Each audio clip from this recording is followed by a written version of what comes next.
Entonces la alimentación preconcepcional juega un papel supremamente importante porque como mamá necesitas primero estar bien para poder luego, lógicamente, engendrar y gestar durante 9 meses un bebé dentro de tu vientre o el tiempo que sea que tenga que estar el bebé y es una responsabilidad enorme. No sé si tiene evidencia detrás, o sea, no sé si tiene ni siquiera sentido, pero he escuchado de madres o incluso profesionales que dicen de que, pues obviamente, según la forma en la que tú te hayas alimentado, luego puede afectar a las elecciones que haga ese bebé a futuro, ¿no? Obviamente por los desarrollos, no solo de la microbiota, sino incluso de repente de ya conexiones a nivel neuronal. Realmente no tengo ni idea.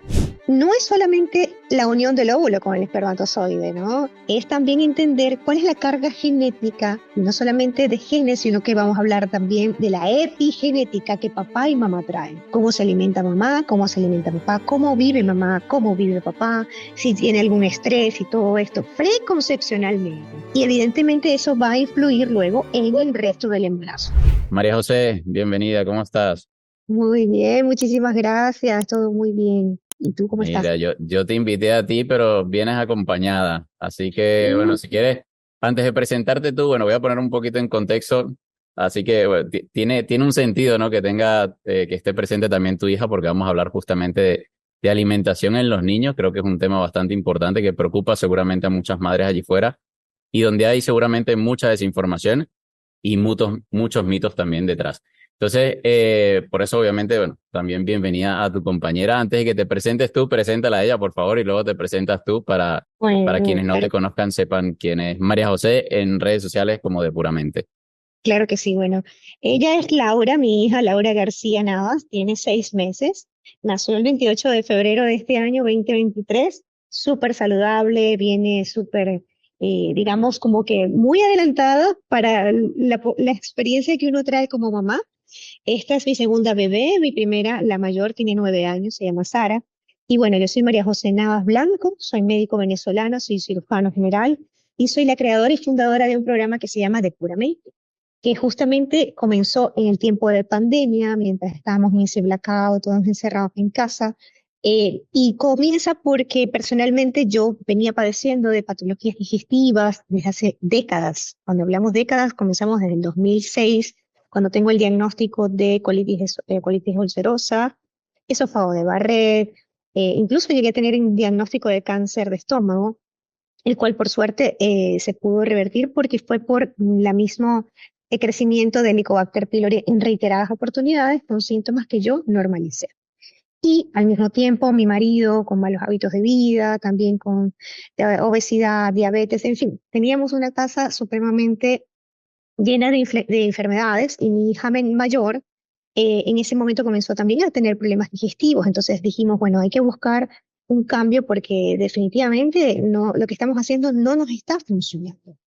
Y hablo de la familia porque cuando comenzamos a cambiar hábitos de vida nosotras, las mamás, es importante sumar a la familia, importante sumar a los hijos, importante sumar al marido, porque evidentemente es tu compañero de vida y es el papá de tus hijos si convivimos bajo un mismo hogar. ¿Ok?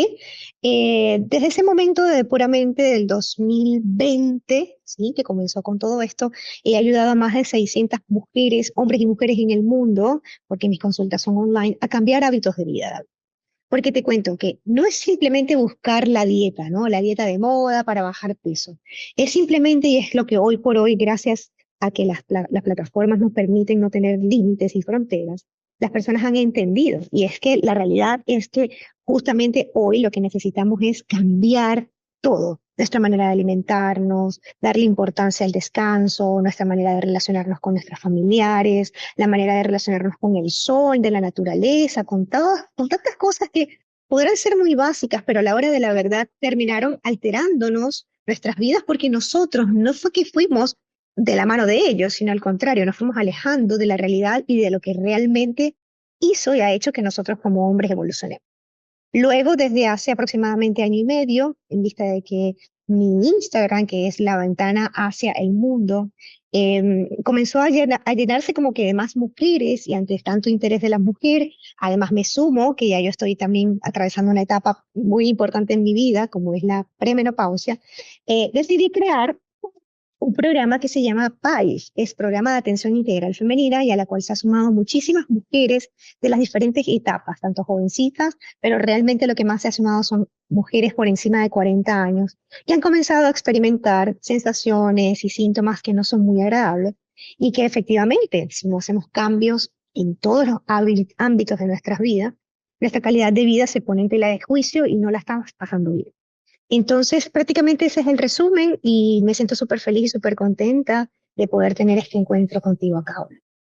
Mira, y de verdad que me encanta que la entrevista sea con tu baby, porque a fin de cuentas, pues las personas que nos verán, que nos estén viendo, que sean padres o madres, seguramente estarán acostumbrados justamente a eso, ¿no? Hay que lidiar pues con una persona más que acompaña a tu familia. Y me encanta lo que has mencionado de que hay que involucrar a la familia. Ya una de las preguntas va justamente dirigido a ese tema bastante importante. Y me gustaría empezar, si te parece, en cómo influye la alimentación de la madre previa y durante el embarazo en la microbiota del niño, y cómo esa microbiota luego puede afectar más adelante en justamente esas preferencias alimenticias del bebé. Sin duda, sin duda. La alimentación preconcepcional es vital, tan vital como la lactancia materna. Y te hago esta brecha porque muchas mujeres se preocupan y tal vez por mucho desconocimiento que hasta sus propios obstetras, que son los que llevan el seguimiento del embarazo, en algunos países la matrona, desconocen, ¿no? Y hay muchas mujeres que inician el embarazo con sobrepeso, o con bajo peso, con alteraciones metabólicas, hormonales. Hay mujeres que incluso llegan a tener embarazos que no concluyen o embarazos que se adelantan, ruptura prematura de membranas, complicaciones, por así decirlo, en cualquiera que sea de los trimestres. Entonces, la alimentación preconcepcional juega un papel supremamente importante porque como mamá necesitas primero estar bien para poder luego, lógicamente, engendrar y gestar durante 9 meses, o el tiempo que sea que tenga que estar el bebé, un bebé dentro de tu vientre.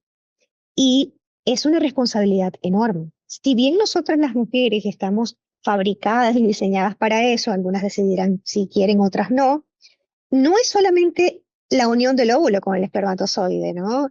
Es también entender cuál es la carga genética, y no solamente de genes, sino que vamos a hablar también de la epigenética que papá y mamá traen. Cómo se alimenta mamá, cómo se alimenta papá, cómo vive mamá, cómo vive papá, si tiene algún estrés y todo esto, preconcepcionalmente. Y evidentemente eso va a influir luego en el resto del embarazo. Muchas mujeres se confunden y dicen, bueno, como estoy embarazada, voy a comer por dos, ¿no? Hay que comer doble y entonces comienzan a comer en grandes volúmenes. Hay otras personas que dicen, ya, hay otras personas que se van más por el lado de que, bueno, no, porque te puede dar anemia o porque el bebé no va a crecer saludable, entonces tienes que comer un poco más. Y la realidad es que no es la cantidad, es la calidad de los nutrientes que estás colocando en el plato y que no solamente te va a ayudar a ti, sino también a proporcionarle esa vitalidad a tu bebé. Recordemos que el bebé no solamente es el feto, es también el líquido amniótico, es la placenta, es también el flujo sanguíneo que está circulando constantemente para que el bebé crezca y se sienta bien. Y a medida que se va dando el desarrollo y la madurez de cada uno de los órganos del bebé, más demanda energética desde el punto de vista metabólico va a generar en el cuerpo de la mamá. Con lo cual, definitivamente, si me preguntaras, la mejor recomendación que puedo dar es que antes de salir embarazada, busque la persona encontrarse en un buen estado de salud metabólico, hormonal, digestivo y obviamente emocional. Tanto papá como mamá, porque aquí la responsabilidad es de ambas. ¿Y cómo va a influir en un crecimiento saludable, en un crecimiento y en un desarrollo acorde a la edad estacional? Pasa muchas veces que las mamás comienzan, no, el bebé ya dejó de crecer, o el bebé está teniendo bajo peso, o el líquido amniótico está escaso, o está muy abundante, y yo no sé qué hacer, o las mamás comienzan a tener hipertensión inducida por el embarazo, que es la cosa más absurda, pero ocurre, porque el embarazo no puede enfermarte, porque el embarazo es algo natural. Pero si la mamá viene preconcepcionalmente mal, evidentemente el embarazo está viendo cómo hace para mantenerse vivo el bebé y la mamá. Entonces genera estos factores de hipertensión asociada al embarazo y de incluso diabetes gestacional, que muchas mujeres logran tener diabetes gestacional en ese tiempo y luego se les olvida. Y con el transcurrir de los años, pueden tener resistencia a la insulina, tienen incluso hasta diabetes y creen que en ese momento están debutando, pero olvidan que durante el embarazo también llegaron a tener esta situación.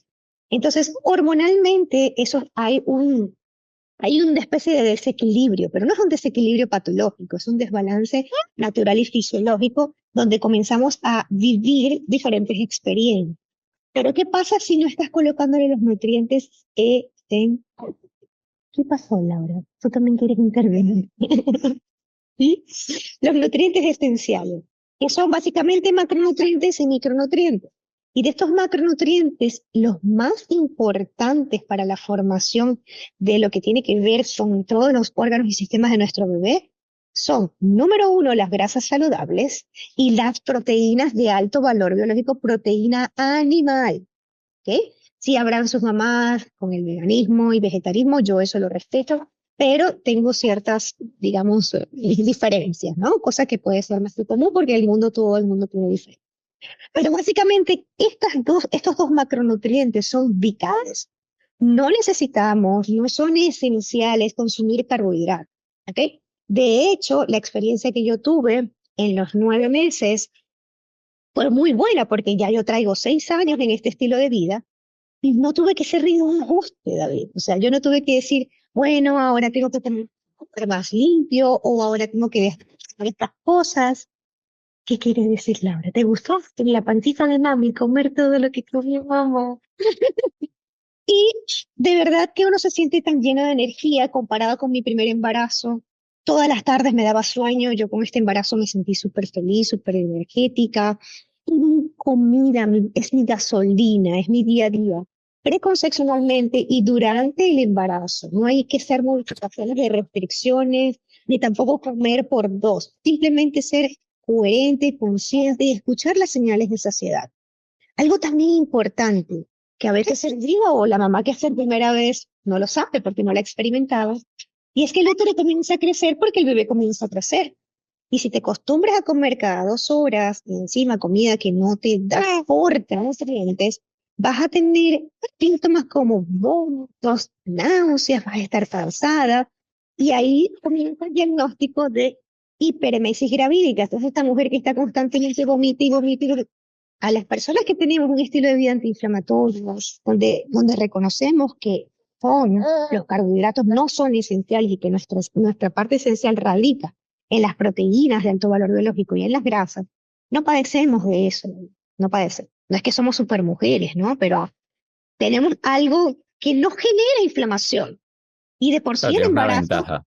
exactamente, el embarazo es una inflamación fisiológica, pero como no hay más nada que lo pueda poner, digamos, empeorar o llevarlo a un estado que no queremos, pues te desarrollas el embarazo de manera supremamente natural y sin ningún tipo de complicación. María, y te pregunto yo algo, porque claro, mi duda está más allá en esa alimentación, pues obviamente coincido en lo que tú dices en que muchas mujeres se empiezan a preocupar después, ya ni siquiera cuando están embarazadas, sino ya después de que dieron a luz, que eso ya es aberrante.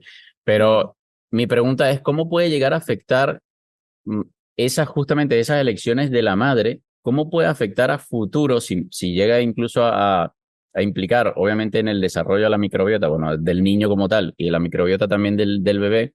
¿Cómo puede afectar eso a las elecciones que haga en el futuro el propio niño?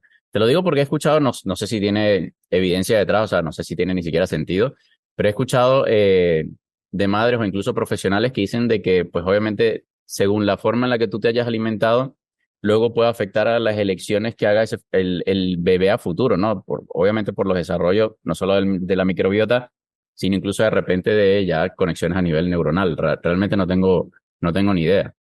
Definitivamente, David. Laura es digamos, la viva vivencia, por así decirlo, perdón la redundancia, pero es que ahí está, no me lo están contando. De hecho, la microbiota intestinal que tiene mi hija mayor es totalmente diferente a la microbiota intestinal que tiene mi hija menor.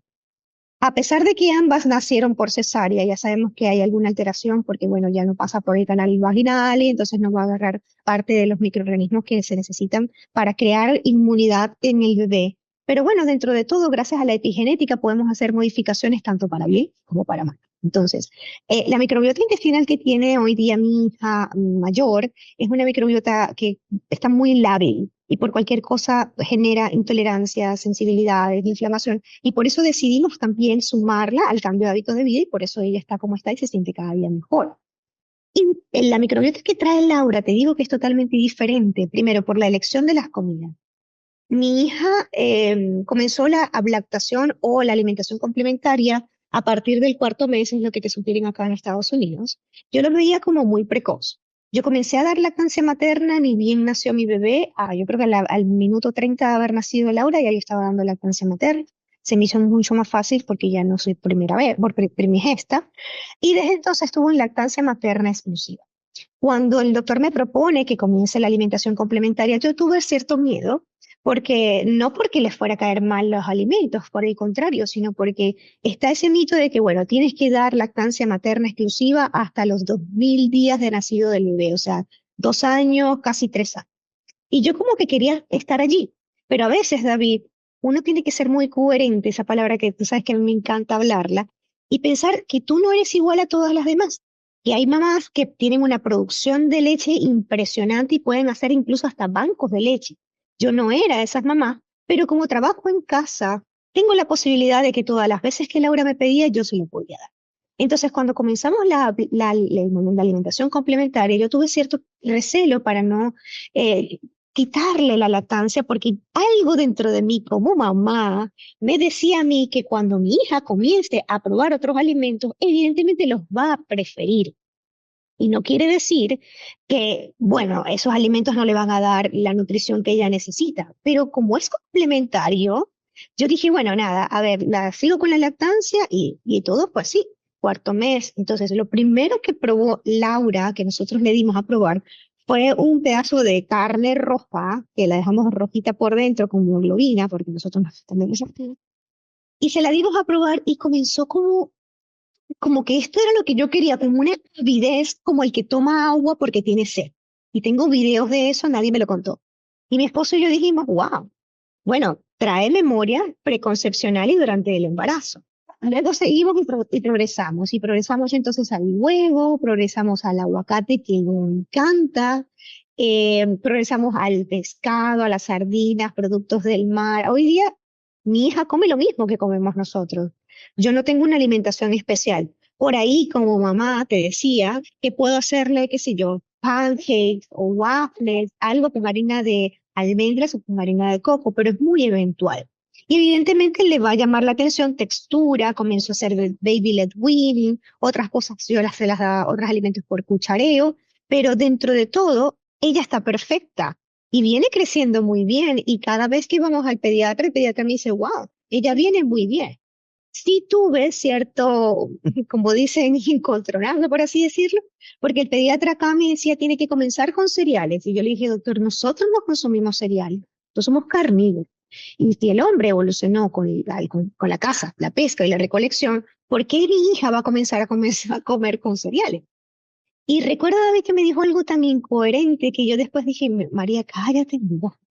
Y me dijo, es que tienes que darle cereales porque el día de mañana, cuando ella acuda al colegio y vaya a comer algo o coma por fuera, tienes que saber cuál de todos los cereales es el que le produce una descarga o una activación de su sistema inmune. Y yo le dije las siguientes palabras. ¿Yo por qué quiero estimular el sistema inmune de mi bebé si ella viene bien? Eso no tiene lógica. Y definitivamente no lo he hecho, no lo he despertado. Es un sistema inmune que, por el contrario, se ha mantenido trabajando con lo que nosotros hemos evolucionado, David. Más o menos. María, pero es que, perdona que te interrumpa, pero es un poco como la creencia que yo no sé si nada más ocurre en Venezuela, yo soy venezolano también, Ujú. y el típico caso de que, bueno, yo prefiero es que sé que es una frase en particular, pero es con el tema del alcohol, que como que prefieren que los hijos comiencen bebiendo alcohol con ellos para que luego sepan beber alcohol fuera, y como una especie de, es absurdo. Es absurdo, es la palabra. Porque como quiere que se diga contigo o sin ti, está mal. Está mal. El contexto está mal. ¿Ok? Entonces, bueno, listo. Entonces, bueno, vamos a con la parte de la alimentación. Y lo otro que también me llamó la atención, David, y eso también quiero dejarlo acá en esta conversación que estamos teniendo, es que, bueno, la alimentación complementaria. Luego, evidentemente, ¿qué crees que ocurrió? Mi hija prefiere más las comidas que el pecho y dejó poco a poco de tomar lactancia materna. Yo le pregunté al pediatra, ¿qué hago en este caso? Y él me dijo, bueno, ve a la fórmula. Y yo le dije, yo no estoy cerrada a ir a la fórmula porque sí es una opción. Hay mamás que definitivamente no pueden dar lactancia, pero yo, ¿por qué le quiero dar un elemento procesado de vuelta que mi hija no necesita si está comiendo? Entonces él me dijo, haz lo que tú quieras. Haz lo que tú como mamá sientas que puede ser bien, porque eres médico, porque tienes conocimiento en nutrición y porque hasta ahora lo que vienes haciendo te funciona. Pero no está descrito en la sociedad americana de pediatría de que un niño inicie con aguacate. Cuando yo le dije que estaba comiendo aguacate, me dijo, ¿qué? No, el aguacate es el último elemento que se incorpora en la alimentación. Y yo dije, doctor, pero ¿cómo le digo a mi hija si le encanta y no produce ningún efecto secundario? A mi, Pues a mi sobrina, a mi sobrina le encanta el aguacate también. es una cosa loca. Y yo te voy a decir, en esta época, con Sara, ya yo estaba al borde de los mocos, de las alergias, de la constipación y de la diarrea. No salía de ahí. Bronquiolitis, alergias, que sí, el acné, el fulano acné pediátrico o de los bebés que es normal. Yo no he pasado por nada de eso con Laura. Sara le ponía una vacuna y enseguida, a la media hora o a la hora, fiebre, toque del estado general. O sea, Laura, re bien. Lo único que hace es llorar por la pinchada. Pero ya Claro. está. Entonces, tú dices, nadie me lo está contando. Y es porque lo que venimos charlando. Ella viene con una genética desde todo punto de vista, porque nuestros hijos no solamente heredan enfermedades, también heredan comportamientos buenos o malos. O malo. Comportamientos a todo, a la sociedad, a los alimentos, al descanso, a todo lo que papá y mamá vienen haciendo. Entonces, hoy por hoy, mi hija que dijo, yo no quiero más pecho, dame comida. Y Laura hace desayuno, almuerzo y cena. A las 8 de la mañana hace un desayuno, rapidito te cuento, huevito revuelto puede ser con cebolla, con pimientos, te come medio o un cuarto de aguacate, porque eso fue la otra. ¿Cómo sé las cantidades? De vuelta. Lo mismo que se preocupan los adultos. Doctora, ¿cuánto tengo que poner? ¿Cuánto tengo que pesar? ¿Cuánta proteína? Es la panza. Es la saciedad, las señales de saciedad lo que te dicen, ya estoy o dame un poco más. Y yo comencé con pocas porciones hasta que ella me fue dictando y yo la veía que se enojaba y quedaba con la boca abierta como que dame más.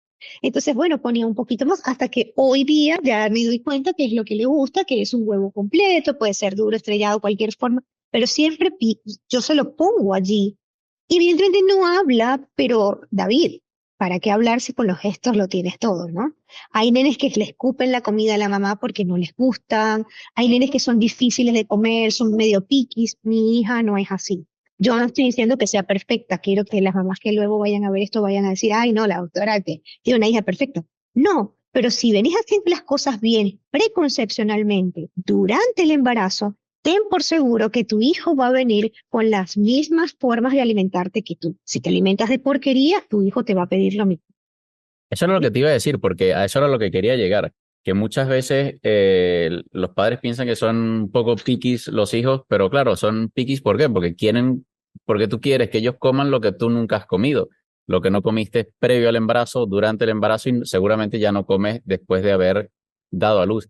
Y era lo que en el tema que quería entrar también, porque me llama la atención de que así como hay madres que nunca se cuidan, hay madres que se cuidan en una etapa y no en otra. Sí me he dado cuenta que luego incluso de haberse cuidado o no haberse cuidado, luego como que cuando dan a luz, es como que, bueno, como toma leche materna, pues la leche materna se hace cargo de la alimentación y yo sigo comiendo lo que me dé la gana. Mm. ¿Cómo puede afectar la alimentación de la madre a la composición de la leche materna y cómo puede afectar eso a fin de cuentas a la salud del niño? Definitivamente sí le afecta porque todo lo que nosotros hemos estado consumiendo durante el embarazo y en estas primeras etapas digamos, del primer año del bebé, todo va a ir a través de la lactancia materna. ¿Comes gluten? Va el gluten por allí. comes amarillo número 5, el otro que se llama el glifosato monosódico, todo eso. Porque ¿qué pasa? Se acostumbró a la mujer que embarazada, bueno, vamos a darle todos los gustos, todos los antojos, yo no tuve antojos. Bueno, que está en la lactancia y también hay mujeres que también tienen antojos, bueno, antojos. Todo el bebé viene recibiendo toda esa información, si la mamá está estresada, si la mamá duerme bien, todo va a través de la lactancia materna porque es el contacto íntimo mamá-hijo. Fíjate que es tanto así, David, que llama la atención cuadros en pediatría de bebés pequeños, menores de 3 meses, que comienzan a tener intolerancia a la lactosa. Y tú dices, momento, pero si este bebé no está tomando fórmula y está tomando lactancia materna, ¿cómo va a tener intolerancia a la lactosa? ¿Cómo va a tener diarreas? ¿Cómo va a tener estreñimiento? ¿Cómo va a tener gases? Y se supone que lo que estás diciendo, ¿no? La lactancia lo protege, ¿sí? Lo protege porque la madre naturaleza es muy buena, pero no al 100%. Como te alimentes tú, será tu bebé y será tu vida. De la forma como te alimentas, así vivirás. Sí, que allí es donde hace la diferencia. Y eso es lo que, justamente el mensaje que quiero que la gente entienda, de que la forma en la que se alimentan ellas, pues obviamente previo al embarazo, durante el embarazo e incluso después del embarazo va a influir en, pues obviamente en la salud del bebé y en las elecciones luego a futuro del bebé. Y te quería preguntar, está volando el tiempo, estoy alucinando, me queda muy poco tiempo, pero me gustaría saber, hay varias cosas que tú has tocado que me gustaría profundizar un poquito más. Y te las planteo rápidamente, si podemos meternos allí un poquito más a detalle. Es en el tema de los cereales. De hecho, hay productos que dicen su primer cereal, su primera galleta. Y entonces entran en esta discusión de que, bueno, tiene que probar de todo a ver a qué es intolerante. Y mi pregunta es, y bueno, y tú mencionabas algo de eso antes, ¿por qué hacerle probar, por ejemplo, te doy un ejemplo, el caso de la pasta, si primero no es un nutriente esencial? Y segundo, no es algo que necesita como parte de su alimentación. Entonces, solo para saber si va a tener alguna intolerancia, que realmente si le afecta o no le afecta, no lo vas a ver a corto plazo, porque de repente el daño puede estar más bien a mediano o largo plazo. Entonces, ¿qué necesidad real junto con esta introducción a la alimentación habría de introducir ese tipo de alimentos? O sea, ¿qué tanto, teniendo en cuenta, yo te lo pongo así, hace 50 años, la cantidad de variedad que había en un supermercado probablemente eran 600 tipos de alimentos. A día de hoy, pues son decenas, si no cientos de miles. Entonces, claro, estamos hablando de que si le tenemos que poner a probar de todo, entonces allí vamos a ocasionar un desastre a nivel hormonal, a nivel metabólico, porque todo lo que hay, el 90% de las cosas que hay en un supermercado, es basura. Entonces, ¿cómo haces esa introducción de alimentos y realmente qué es lo que deberías darle en esa, por lo menos en esa fase de introducción? Sí, la pregunta que yo me hago como médico hoy día que soy mamá y en 2 oportunidades de un embarazo que me cuidé y un embarazo que fue un desastre es, ¿yo por qué quiero provocar a un sistema inmune a que active una cascada inflamatoria? Bueno, los que no son médicos no lo van a saber, pero vas a generar demasiadas liberaciones de situaciones y de hormonas y de metabolitos que tu hijo a tan poquita edad, tan cortita edad, no necesita vivir, ¿no? Y fíjate que eso que tú comentas forma parte de lo que también me pasó personalmente con el pediatra, que lo comentábamos, ¿no? Entonces, el sistema inmune está, evidentemente, para atacar cuando se presenta un antígeno, es decir, algo que no está adaptado para nosotros, porque lo busca para atacarlo. ¿Ok? Esa es la respuesta que normalmente nuestro sistema inmune da. Tenemos a consecuencia de ello las diferentes formas de inmunoglobulina, la A, la B, la M, la G, todo eso. Perfecto, listo. Pero si un bebé viene nuevecito de paquete, porque nosotros no nacemos enfermos, nosotros, bueno, la mayoría, ¿no? Nacemos bien. Y las enfermedades comienzan a adquirirse en el desarrollo del bebé. Escucha lo que dije, comienzan a adquirirse en el desarrollo del bebé. No es que el bebé los trae, el bebé los adquiere. ¿Y de qué lo adquiere? De los hábitos que mamá, abuela, papá, los que sea que conviven en casa tengan. Entonces, ¿por qué yo voy a inducir? Porque la tradición es que en casa, como todos son italianos, coman pasta. Lo siento, al diablo las tradiciones. Se tiene que acabar eso, David. Tú no vas a dejar de ser el hijo de un portugués o el hijo de un italiano, o lo que sea, o venezolano, porque tú dejes de comer la comida típica de tu región, de la familia, de tu papá, de tu señora. Entonces no va a cambiar. Lo que sí es que tiene que cambiar es tu manera de pensar y de alimentarte, porque hoy por hoy la realidad es que muchas mujeres les está costando salir embarazada, porque hasta temas de infertilidad entra en este espacio. Entonces, ¿para qué voy a activar un sistema inmune sin necesidad? Cuando ese alimento no lo nutre, no es esencial, y tú puedes ir por el lado de lo que sí lo nutre y es esencial, que son las proteínas de alto valor biológico, todo lo que corra, nade, huele y se arrastre, y las grasas saludables que vienen del aceite de coco, aceite de oliva, aguacate, del MCT oil, de las mismas grasas que traen adheridas a las proteínas animales. Ya está. Puedes sumarle, digamos, vegetales al bebé, súmaselos, pero no son esenciales. La fruta, yo tuve una experiencia con Laurita de la fruta. Intentamos banana, no, me la escupió. Intenté naranja, no, me la escupió. Intenté manzana. Y mi marido me decía, ¿pero para qué tengo que seguir intentando? ¿Qué cómo que eso? No. ¿Tú lo comiste durante el embarazo? Por ejemplo. Entonces, ¿por qué se lo quieres dar al niño? Fíjate. Y yo decía, bueno, porque es que como tienes toda la razón, mejor no se lo doy. Claro, ¿para qué? Si ella no lo quiere, te está diciendo que no lo quiere. Y eso fue lo que ocurrió y se quedó con su única fruta, que es el aguacate. Pero no hay necesidad de estimular el sistema inmune tan chiquitito.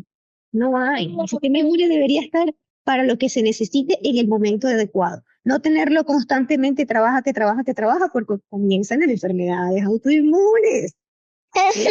Entonces, esa es la respuesta que puedo dar. No, no es necesario activarlo y estimularlo.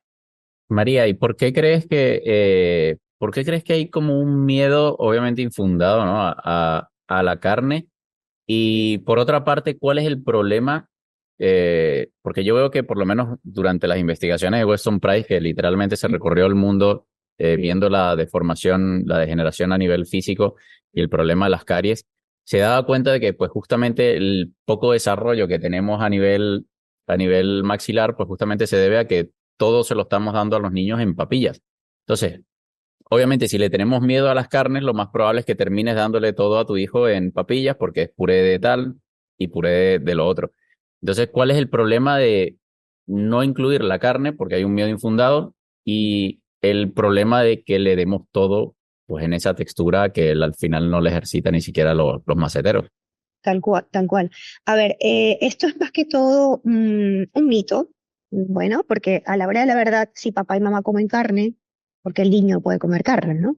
Esa es lo más trascendental y a la vez un poco ridículo, perdón por la palabra, pero es que es la realidad. Entonces, porque sí, papá y mamá se cuidan y comen todo muy bien, y el niño, bueno, comida basura, lo que encuentre. Vas a un restaurante, el menú infantil es el más barato, el más cargado de porquería, el más lleno de aceites hidrogenados. Entonces, bueno, vamos a volver a eso.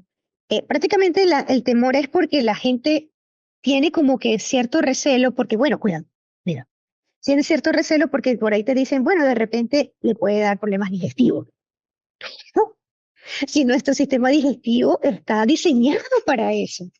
Nosotros no estamos diseñados, como por ejemplo el chimpancé, a comer banana todo el día, porque su válvula ileocecal es mucho más grande que la de nosotros. Hablando anatómica y biológicamente hablando, la de nosotros es más chica. Entonces quiere decir que nosotros necesitamos de los nutrientes que vienen de los animales para poder evolucionar. Y los bebés no son ni escapan de ello. Mira, David, un bebé come lo que la mamá le enseña a comer. Cuando a mí una mamá me dice, "Ah, es que mi hija no come aguacate", bueno, porque usted no le enseñó. "Ah, es que no tengo paciencia", o "es que no tengo tiempo". Ah, bueno, entonces si usted va a tener un bebé, tiene que saber que tiene que tener responsabilidades, ¿no? Y tienes que irle introduciendo los diferentes tipos de carne. También tienes que variarle las comidas, David, porque un adulto también se aburre de comer todos los días lo mismo, ¿no? Pero no es que exista una contraindicación, no es que a tu hijo se le van a dañar los riñones o que, por el contrario, eso tiene mioglobina, que es uno de los componentes esenciales para formar hemoglobina, que es una proteína que se encarga de transportar los eritrocitos para oxigenar nuestro cuerpo y mantenernos vivos. Y los niños que están en crecimiento, constantemente su médula ósea está en producción, pero acelerada para que ellos puedan crecer. Entonces, dentro de todo es también ponerle esa parte de la coherencia, ¿no? Igual que el pollo, el pescado. Entonces, las mamás no le dan pescado, pero les dan suplementos. Entonces, No les dan comida, pero les dan vitaminas y se matan por las vitaminas. ¿Y cuál es la mejor vitamina? ¿Y qué vitamina le da a mi bebé? Yo no le doy vitamina.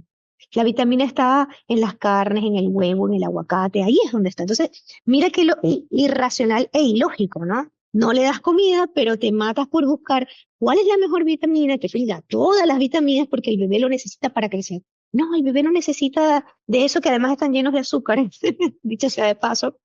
Para crecer, el bebé necesita comida real, la misma que comes tú y la que deberías comer tú y el resto de tu familia.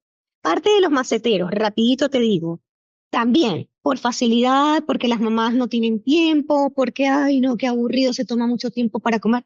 Bueno, y está experimentando, el bebé está creciendo, el bebé no sabe lo que es esto, ¿no? Evidentemente, si tú eres de mal comer, si eres picky, si no te gustan ciertas cosas y no se las enseñas, él va a ser exactamente igual a ti. Nuestros hijos imitan y copian absolutamente todo, tanto lo bueno como lo malo. Entonces, esto de dar papillas, lo cual yo no estoy de acuerdo, de hecho, tú sabes que yo le doy a Laura pedazos grandes para que el huevo se lo doy revuelto. Cuando se lo doy cocido, no mucho le gusta, porque ella quiere como que la textura y se los va metiendo y le hago por ejemplo, le hago el pancake y yo no se lo corto. Ay, no, vamos a pegar pies. No, ella lo agarra completo y ella misma lo va desglosando, porque nuestros hijos tienen que aprender cómo es la textura de los alimentos para que estos maceteros y los músculos también se pongan a trabajar, como el músculo, los músculos del cuerpo en realidad, como todo. Sí, como todo, al final como todo. De hecho, he visto cómo por lo menos a mi sobrina le costó mucho el empezar a gatear porque no tenía suficiente espacio. Y era lo que yo le decía a mí. De hecho, la primera vez que la vimos gateando fue en un parque, porque al final era la única forma en la cual ella tuviese espacio realmente como para recorrer distancia.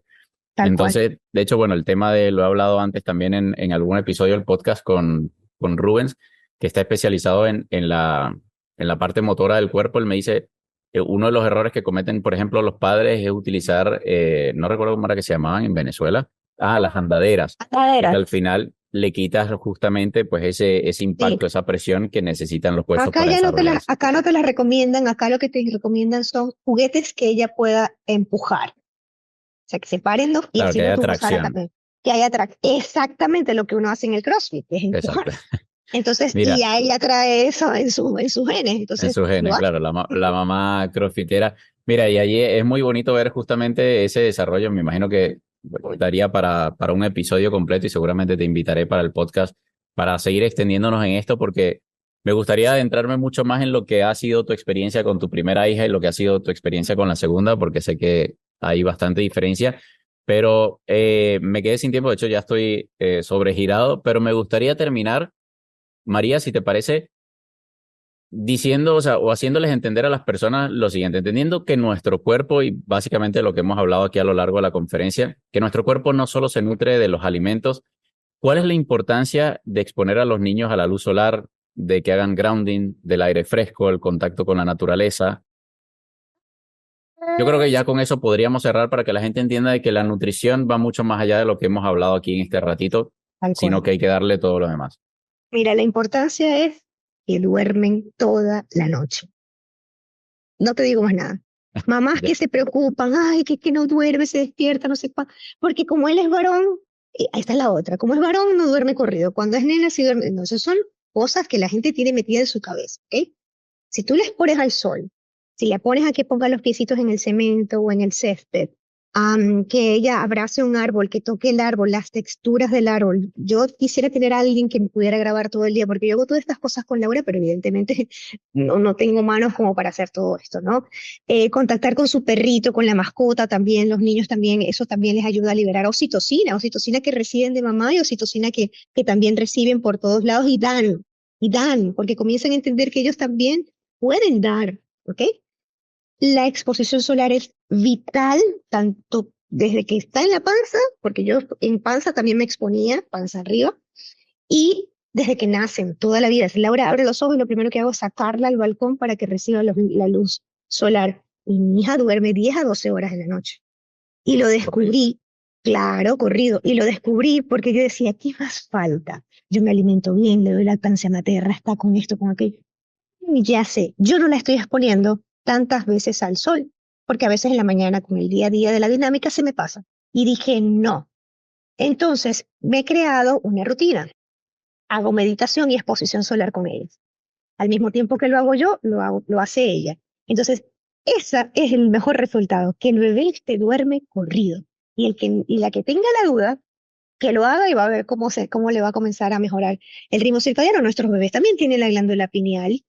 A ver, no podemos tampoco pensar que como ellos son chiquitos, no, ellos vienen completos, gracias a Dios. Entonces, hay que hacer las mismas cosas, involucrarnos en todo lo que nosotros hacemos. Si el papá es sedentario, la mamá es sedentaria, el hijo va a ser sedentario. Si la mamá hace actividad física, el papá hace actividad física, la niña mayor, todo el mundo hace actividad, la niña va a saber que, ok, ya es la hora de que ahora todo el mundo va a salir a hacer algo, ¿no? Entonces esa es la respuesta que te puedo dar, el descanso, el dormir, que la Ay, mamá lo necesita.